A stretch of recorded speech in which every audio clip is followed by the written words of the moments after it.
Here's the scenario. You've been injured in a serious accident. The doctor says your recovery could take months, maybe even years, yet your insurance company is denying your claim every step of the way. If something like this happens to you, call me, Brian Goldfinger of Goldfinger Personal Injury Law. We have offices in Toronto, London, Peterborough, and now Kitchener-Waterloo. Visit goldfingerlaw.com and get us working for you. Get Goldfinger today.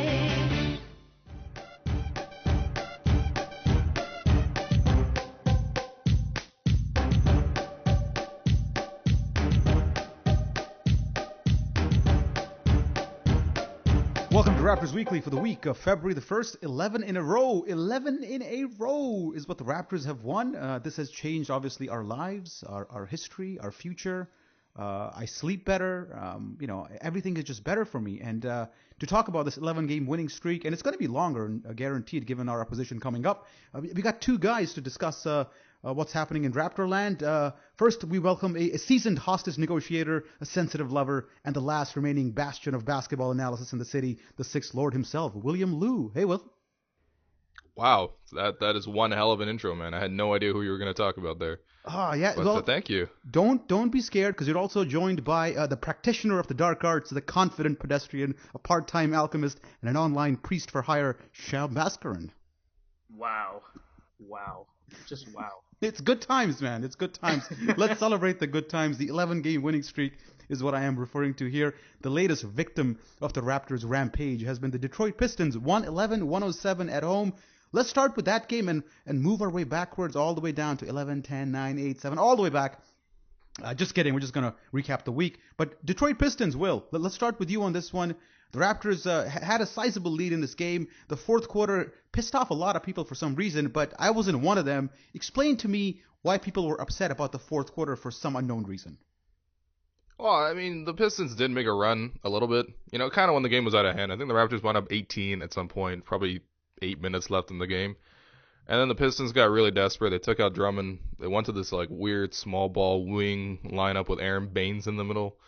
And I don't know, the Raptors made some uncharacteristic plays. It looked like they just really wanted the game to be over. And the Pistons hit some shots, man. They hit some miraculous shots, really. And the Raptors didn't do a good job of closing out, so, the starters had to stay out. But look, if you just look at the end score, I think they won by 4, but it wasn't that close. It really wasn't that close. It was like a blowout for most of the second half. Yeah. Yeah, I don't know. It's not too much to complain about, really. I mean, if that's the best thing you can complain about is how much they won by. Yeah. That's pretty good. Yeah, it's not bad. I mean, it was another game where the Raptors. I mean, remember earlier in the season they used to always start the game off really slow and get into a big hole and kind of spend the second quarter climbing their way out of it. You just don't see that happening. I mean, it was another game where they got off to a good start. 26-17 was the first quarter, and everybody's on point. There's no you could almost excuse them if they came out slow in this game because it was the last game of the homestand. A bit tired. All-Star games approaching, and the Pistons were they're playing on a second night of a back-to-back, but the Raptors came out and took care of business early on. So this is already a change from what we saw earlier in the year, where an opponent like this is almost like one of those things that you anticipate a loss here. But Sham, the way the Raptors come out in these games is really impressive. Yeah, and they've won 11 in a row. You're not going to win 11 in a row just comfortably every single game, winning every game you're supposed to. You're not just going to run over teams. The NBA doesn't work like that anymore. Golden State last night beat Philadelphia by 3 points. They barely squeaked that one out. And the NBA is not like how it used to be. Anyone could beat anyone. So if you're going to win 11 in a row, you're going to expect stuff like this to happen. The most important thing is that they win the game. They did a similar thing against the Wizards a couple weeks ago at home. Almost blew it in the last few minutes, but hung on and won. So it's one of those things where you're happy they're winning, and you just you're nitpicking at that point. But great backcourt performances. A couple of things we can probably nitpick about even more, like minute usage and things like that. But great win, and just there's nothing left to say. Lowry and DeRozan are basically just gonna carry us into the promised land and hopefully into the second round. So let's see how, I actually look forward to games which the Raptors win, which are tight. I would rather them win a game by 4 points and have a contested fourth quarter rather than just blow the team out early, because once you blow a team out, it kind of maybe gives you a false sense of security and puts you, maybe at rest a little bit. But if you always play close games, it keeps you on edge. And against the Knicks, it was relatively close there, 10-point game. Detroit, it was close. Washington, it was a blowout. But again, against Boston, they played a tight game. Like, I like these kind of games. Yeah, well, I mean, that's the thing, right? Like, you're not gonna, it wouldn't hurt once in a while, to be honest. Like, having a blowout, just because it wouldn't hurt getting DeMar and Kyle some rest. It doesn't work that way, Sham. Yeah, I think you know that already. It doesn't matter Yeah. what the margin is in the fourth quarter. Kyle Lowry and DeMar DeRozan are not resting. It could be like a 60-point game. Well, we gotta put that pressure on Casey, yeah, right? okay. So, I mean, it is what it is. Like, we won the game, so let's move on, right? Yeah, I mean, look, not all games are played on paper. Like they're in the flow and the ebbs and flows of a regular season. You're gonna have games where it's like slightly tougher. Like on paper, the Pistons were supposed to lose to the Raptors, and I guess they did, but they made it a little bit tough at the end. These things happen. I think the Raptors. I think the overall theme of the 11-game winning streak is that they've established themselves as, look, we're good enough. We're basically the second best team in the East right now. Like, I think the Raptors have distinguished themselves from the inconsistent Bulls, and then I don't even know what's up with the Hawks, kind of up and down as well. Yeah. That's what this win streak really signifies, and it's not like gonna be smooth all the way throughout. Like, they're not gonna beat every team by 15 points, but I think the quality of the Raptors has been amply put on display during this winning streak, and I think that's the big positive takeaway I have from it. Yeah, and some of these games, the Miami one, the New York one, actually have been on national TV. So during this winning streak, they've also gotten some exposure down south, and I'm sure that that helps the cause of guys like DeMar DeRozan and Kyle Lowry, who are trying to become NBA names and not just like Eastern Conference names or Toronto names. I think those kind of games help them. And the Knicks was one of those games. That game was played without Porzingis, Carmelo Anthony, and Jose Calderon on behalf of the Knicks. But the Raptors, again, somewhat struggled in that game. The second half was played even 50-50 both sides. But one of those games, Will, that the Raptors did enough, even though the opposition really was not that good. Yeah, it looked like, honestly, against the Knicks, the Raptors knew that they were better than this team, and they were so much better than them, especially considering the injuries. So, honestly, I think the team came in with a mindset of, let's just do enough to get the win. Let's not have anyone get hurt. Lowry was playing on a sore wrist. Yeah. But, yeah, I mean, what ended up happening was it was just a very fun first, 18 minutes of the game. And then the Raptors, basically, they climbed up to like a 15, 18-point lead. And then they took their foot out the gas pedal, and it was actually quite terrifying because they missed 20 of 21 field goals at one point. Yeah. And then, when they had to win the game, Lowry was like, all right, look, I'm very good. Corey Joseph was like, I'm very good. And they just completely took over the game, and the game was over, basically. Yeah, it was a game where two timeouts basically changed the tide of the game. One happened in the second quarter where the Knicks came out on a bit of a run, took a 6-point lead. Dwayne Casey called timeout, and right after the Raptors went on like a 9-1 run, DeMar DeRozan and Terrence Ross had an impact there. And then the third quarter started again with the Raptors with like I think a 10-point lead at the time, and the Knicks came up and came to within one, another timeout. And the Raptors came up with like another 9-0 run and kind of took control. It was almost like they were doing just enough, and they were almost annoyed by the fact that the Knicks were making runs because that means they actually had to try. And then they took a timeout, they tried, built up the lead, and they coasted the rest of the game. But the key talking point in this game was for me was James Johnson's defense on Aflalo in that third quarter. I think he helped. But what the comment section was talking about after the game was Sham, Kyle Lowry and his 41 minutes. You got a bit of a problem with that? 41 minutes against a Knicks side missing like their three best players?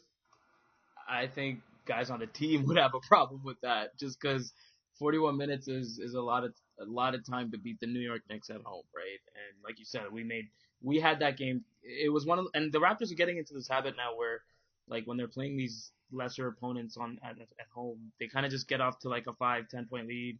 Then they get it up to like 20, and then they take their foot off the gas pedal, and then they just kind of cruise to victory. And that's what they've been doing. And when they let go of that lead in the fourth quarter, it's always Kyle Lowry and DeMar that have to make their way back. Usually Kyle Lowry in the fourth, having to basically put his team on his back and just say, we're not losing this, and then we end up winning. So it's good that we win, but it's just one of those things where it's like, man, it would have really been nice to get Kyle like 5 to 10 minutes of rest on the bench in the fourth quarter. And will Kyle Lowry 40 minutes against the Pistons, 41 against the Knicks? Yeah, well, here's the problem, right? The Raptors can't actually maintain leads without Kyle Lowry in the game, which is kind of a problem. I think currently, right now, Lowry and the bench unit does really well. Lowry with the starters does marginally well. But any lineup without Lowry right now is just not that successful, and that's kind of a problem because you're going to have to find minutes for him somewhere. I think Dwayne Casey's done a really good job of staggering Lowry and DeRozan's minutes, so that at all points there's always one of them on the court, and I think that's been very successful. But so far they haven't been able to manage enough without Lowry, so it becomes a dichotomous thing. And as a coach, you're always very tempted to play your best player. Obviously, it gives you the best chance to win. I want to know what's going on, and I want to know right now. So, all right. So what happened here is that some technical difficulties, mainly because Will's computer is from the 1975s. He's using his dad's Commodore to record podcasts. So there's some technical difficulties, and Will is no longer able to join us. So it's just Sham, you and me, man, for the rest of the podcast. Hey, man, the strong survive, right? Yeah, Will just pulled I don't know, like a DeMario Carroll and just like went out for an extended period of time. Oh man, Will's like recording this in like like in a dungeon, like 10 feet under the ground or something. Yeah, or Etobicoke, which is basically the same thing. So let's talk about DeMario Carroll briefly, man. Like we're doing this 11-game thing without him, man. So. Like, doesn't that make this thing even more impressive? It's awesome. It's awesome for two reasons. Well, obviously, because we're doing it without him, so it kind of begs the question as to how good we can be if he comes back. But secondly, because it shows that we can do this with James Johnson starting, which is really encouraging. I mean, James Johnson has had his ups and downs, like that's for sure, but he's filled in admirably at that spot, and we're getting great contributions from Patterson and Ross now.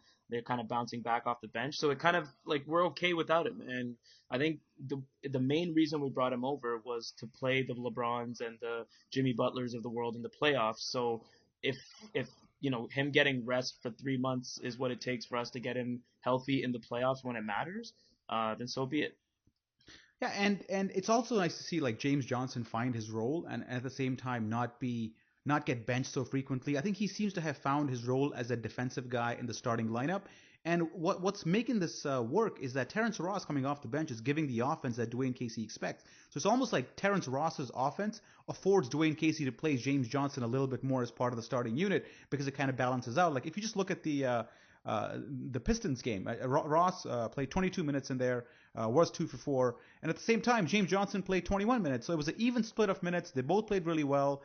I think that dynamic is working out. And when Carroll got injured, one of the things was like how will Johnson and Ross react? And I'd say on both fronts, it's like a A- on both fronts. Yeah, exactly. And like I think them splitting duties at that 3 spot kind of alleviates the pressure on either of them. So like neither one has to take on like a starter's level of contribution. And James Johnson has as good of a defender as he is, he has a tendency to pick up some cheap fouls. And when he does, puts him in foul trouble, and it kind of forces Dwayne Casey's hand as well. But seeing him in the starting spot is great. I think, he offers a defensive dynamic to most of the starting threes, more so than Terrence Ross anyway, who'd be playing out of position at the 3. So, it's great. It's great to see, and, it just begs the question, like I said, as to how good we can be if, DeMario Carroll is the one starting and, James Johnson is second or third off the bench. Yeah. And the other game of the week was a short week, 3 games only, was Washington. And I'll be honest, man, I didn't even see this game because I was so confident the Raptors were simply going to blow them out. And once Bradley Beal wasn't playing, it was a formality. And so it was. 106-89. The Raptors sweep the Wizards, quite easily. And this was one of those games that it's not even worth talking about because it was so easy for the Raptors. And even John Wall at one point looked visibly frustrated because he expended a lot of energy in this game. Like he was cutting, he was driving hard, had 14 assists in this game. But you saw a couple of moments where he looked around and saw his teammates and he's like, who the hell am I playing with? Yeah. And like the homestand has been kind of filled with some of those teams like Washington Detroit and Miami and so on. Just decimated both injury wise and I mean this Wizards team is bad. Like they're not only injured, but they're a dysfunctional team right now. I mean they've got some good pieces like Otto Porter's really developed into a solid three. They've got Vermont Sessions. Gary Neal is pretty good. He's kind of found his own. John Wall is an all-star point guard, but he's, like you said, he's got no one around him. I mean, he was 6 for 17 in this game. He's having to take 17 shots as a point guard for their offense. So, and obviously Randy Whitman now dealing with family issues with his brother passing away and stuff like that. Like that team is just in a rut right now. So, I mean, like you said, I think I kind of expected us to win the game. It was more of a formality, but I mean, it's just good to watch Raptors ball right now. Especially against the lesser teams. Yeah. Were you surprised at all? Just switching on to some All-Star talk and about the NBA's decision that it's kind of okay for Tyronn Lue to coach the East All-Stars, even though he's got. No, that was. What did you make? That didn't make sense at all to me. Especially the thing is, if you're gonna stick to the rules, like first place team, first place head coach, coaches, and that's the rule, then stick to it on both conferences and just do it that way. But the fact that they went with Popovich in the West and then they weren't consistent in the way they applied it in the Eastern Conference, which is basically under the same circumstance. A coach that's coached the majority of the season isn't the head coach anymore in both scenarios, and they went with the second place head coach in the West, but they don't go that route in the East when the game is in Toronto, which made no sense to me at all. So just completely perplexing movement. I didn't agree with it at all. And I think Kenny Smith, was the one who brought it up initially. What did he say? He was saying Dwayne Casey Tyronn Lue should step down. Kind of like the Vince Carter, Michael Jordan starting lineup situation in the early 2000s, right? Like the media just kind of urges him to do something, and then let's see if he does it. I don't think he will, though. I think he'll graciously accept. Yeah, but I liked or not. It was what was funny was how when he asked who should coach the All-Star team, he goes, "Yeah, it should still be David Blatt." Yeah, that made no sense at all. I don't think David Blatt would be willing to come out of retirement. Actually, he seems to be doing pretty well though. The fans were catching him. I don't know if you saw that Instagram post of him catching some Cheesecake Factory after being fired. He was being seen in Cleveland eating at a Cheesecake Factory, taking pictures with fans. Yeah, and Tyronn Lue just looks like a bit of a rat. And, he dresses pretty well, but you're right. And I mean, I can't help but to only remember Tyronn Lue to be the guy who Iverson stepped over in the 2001 finals. I think that's pretty much all that's written over that guy's face. It's like Craig Elo. When you think of Craig Elo, you think of Michael Jordan. You think of Michael Jordan, exactly. It's the exact same thing with Tyronn Lue. It doesn't matter Brian what he does as a Russell. coach. Brian Russell, Jordan's done that to a few. So it's it was a bit odd. It would have been nice to see Dwayne Casey coach the East also, because that would have been 2 All-Stars and then Dwayne. Yeah, that would have been the icing on the cake at that point. Yeah. Did you catch Drake's interview as part of the broadcast? Oh yeah, I did catch it. What did you think of it? No, but I don't follow his music that closely, but after that I actually downloaded the song that he had released, Summer 16, and I listened to it, and boy, isn't it kind of shit? I'll be perfectly honest. I thought the song was some of his best. It was unreal.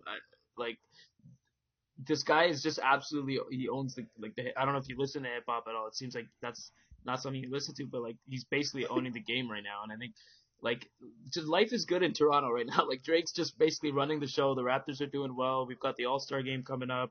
11 in a row. It's just a great atmosphere, and I think Drake, dropping a new song in the ACC and everything like that. It was just a good atmosphere yesterday at the ACC. Yeah. No, I'm of the older. Hey, I listen to Nas and Illmatic, so I don't know. Maybe I'm a little too old. So, I didn't think. I was he's comparing pool sizes with other people. I mean, who cares? I mean, I don't know. Yeah, no, fair enough. But I think the way and the shots that he takes is interesting for him to go after Jay-Z and Kanye. What's funny is Matt Devlin trying to relate to him during the interview. Oh, it's terrible. And the same goes the other way, right? Drake acts like these guys are his boys, and they party on weekends and stuff, and it's what is happening right now? Yeah. Listen to the interview. It's part of the podcast feed. So just scroll down a little bit and you'll see the whole interview on the podcast feed. Hey, let's switch to what's coming up for the Raptors. It's a 6-game road trip, which on the surface looks daunting. 6-game road trip, Western teams. But once you dig a little deeper, it's not that bad. You got Denver, Phoenix, Portland, Detroit, Mini, and the Bulls. That's like one good team out of the 6. So your thoughts on this road trip, man? Like starting off in Denver on Monday and a back-to-back on Tuesday against the Phoenix Suns? Yeah, like 3 weeks ago, or even in 2015, this road trip would have scared me. Not because we wouldn't win, but probably because we'd go 3-3. We'd probably drop one of the games that we should have won, and then probably we would have dropped the Chicago game. But now I think the way we're playing, I don't see how we're not going to beat Denver. I don't see how we're not going to beat Phoenix. And I mean, I think we've got Portland on Thursday. I mean, Damian Lillard's having an unbelievable year, but I don't see how we drop that one. It just seems like we're just going to win all of these games except possibly Chicago. Yeah. So I mean, let's see how it goes, obviously. But at just the way, if you ask me today, what you think we'd go, my initial thoughts would be 5-1. But I mean, let's see how it goes, right? Yeah, and maybe you give one to the back-to-back here and there, and it's 4-2. But given current form, I mean, I saw Denver play. Who were they playing? Last night, Indiana, and they lost that game in overtime. That was pretty close. It was a close game, but they looked like a very discombobulated unit that wasn't really together. And the Raptors right now are playing as a team, and their two big guns are firing. Like Denver, I don't see how they have a chance. And the Raptors also have a bit of a revenge mission on this one. Yeah, like Denver's just one of those teams. I think we mentioned this like a few pods ago. They're just there. They're just one of those teams that you just forget are in the league, and when you play them, you're like, oh yeah, the Denver Nuggets, the team that basically has like 3 reasonably good pieces in Will Barton, Mudiay, and a few other guys, but it's really nothing else. Kenneth Faried's having a reasonably good year. Obviously Gallinari's a threat scoring wise, but other than that, they're basically just there, and they're not a very threatening team. I don't see how we put the altitude in this game scares me more than the team. Yeah, that's always. And then you got the Phoenix Suns, who are like 13th in the conference, not having a good year. Just like the Raptors are playing so well that you would not the only team that you would say might have a chance against the Raptors would be the Bulls. And I think that's where you kind of got to leave it. Portland is the other tough one. They're currently in the 8th spot in the Western Conference. But that's about it, man. Yeah, and the league is becoming very top-heavy in the West. Like, you've got some very good teams and some very, very bad teams. And Phoenix is just a complete mess right now, like, management-wise, coaching-wise, playing-wise, everything-wise. So I don't see how we lose this game. We've had some disappointments against Phoenix in the past. I mean, I remember Mirza Teletovic having, basically a 3-point shootout here at the ACC. Back in November, December, I think it was. So, it's possible we drop one of these games, but we really shouldn't. Yeah. Yeah, and that's how things are in Raptor land. You just got to pick wins everywhere. Let's talk about center for a moment here. Jonas Valanciunas, who will be coming up against a variety of opposition on this road trip. So he's gonna face a bunch of different guys. Some more mobile in Denver. A little more stretchy in Phoenix, so some big men again in Detroit. So it's going to be an interesting time for him. But over the last 7 games, he's been averaging well over a double-double and performing consistently. And what I liked, the way he handled Drummond a couple of days ago, it was like Drummond picked up fouls because of the way JV was attacking him. Yeah, like JV didn't back down at all. And I think, the way the Raptors have embarrassed Andre Drummond in the past, sort of continued. Like, I mean, he got his fair share of points and stuff inside, but he's an absolutely, like, I honestly think I could shoot better free throws than him. He's literally historically one of the worst free throw shooters ever. So having him on the court is such a liability, and we capitalized on that obviously. And yeah, like JV's bouncing back. I think, like you said, he's as long as he gets that double double. I think we're good. Like, we get enough scoring from our backcourt and some of the bench guys that I think with JV, all we really need for him to get is, his solid 12 points on efficient shooting, 5 of 6, 5 of 7, whatever it is, and 10 rebounds. Hopefully more rebounds, right? That's the big thing. Like, we out-rebounded the Pistons, we out-rebounded the Clippers, the Wizards. We out-rebounded all our opponents this week. So I think having Jonas get 12 to 15 boards would be all that I really want from him. What did you think of Dwayne Casey going for the hack of Drummond there late in the second quarter? It's one of those things where this whole hacking strategy, like when it first started, it was like it's part of the game. Guys got to learn how to shoot free throws, yada yada yada. But now it's been like a good 2 years that we're seeing this. It's getting ridiculously bad now. Like you're seeing guys basically piggybacking guys on the free throw line, like Nerlens Noel did to Drummond a couple of weeks ago. So you're starting to see these ridiculous things, and it's just getting annoying. And I don't think we have to resort to that to have to beat the Detroit Pistons. It's just sad.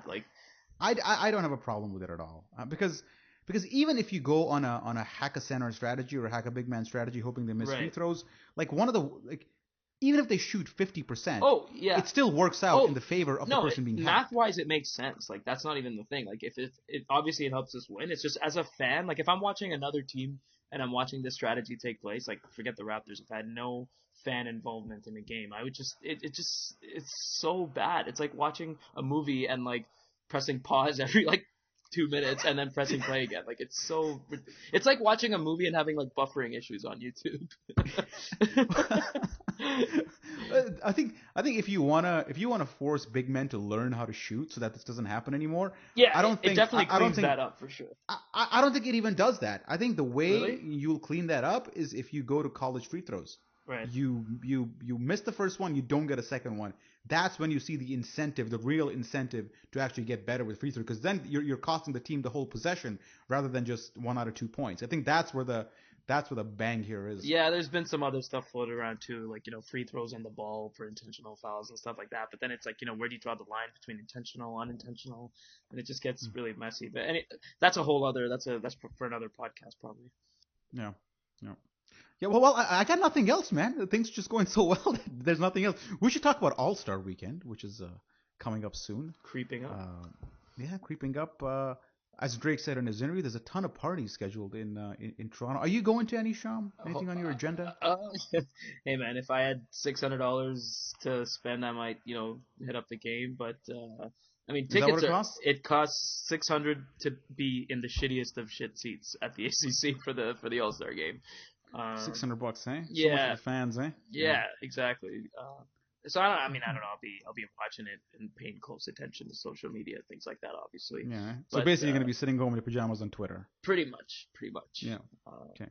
There's also something called the NBA.com/True North experience, which the Raptors are publicizing. I don't know. They got some things going on there. So if you got money, and when I say money, I mean you got more than $1,000 to spend on this thing. Go to NBA.com/True North, and a Raptors sales rep will politely take all your money and send you to a couple of parties. Yeah. Hey man, Drake's got more than 11 of them lined up apparently. So yeah, it's good times. Anything particular that you're looking forward to in the dunk contest? In the All-Star Weekend. Have they announced the dunk contest guys yet? I don't think so. Yeah, like that. I guess once I see the contestants, I'll tune in anyway. Obviously, it's one of those things where people say it's boring and then everyone ends up tuning in anyway. But I think the rising shooting stars or whatever they call, that's probably something. That's like one thing I miss every year. But the skills challenge now, I think they're incorporating more big men. If I'm not mistaken, like they're probably gonna have. I think they were getting DeMarcus or Anthony Davis or one of those guys. They're going to do like more big men in the skills thing, so I'll probably check that out. The 3-point contest is always good, and obviously the dunk contest is fantastic. I think the dunk contest really just boils down to, do you have one guy that can just steal the show?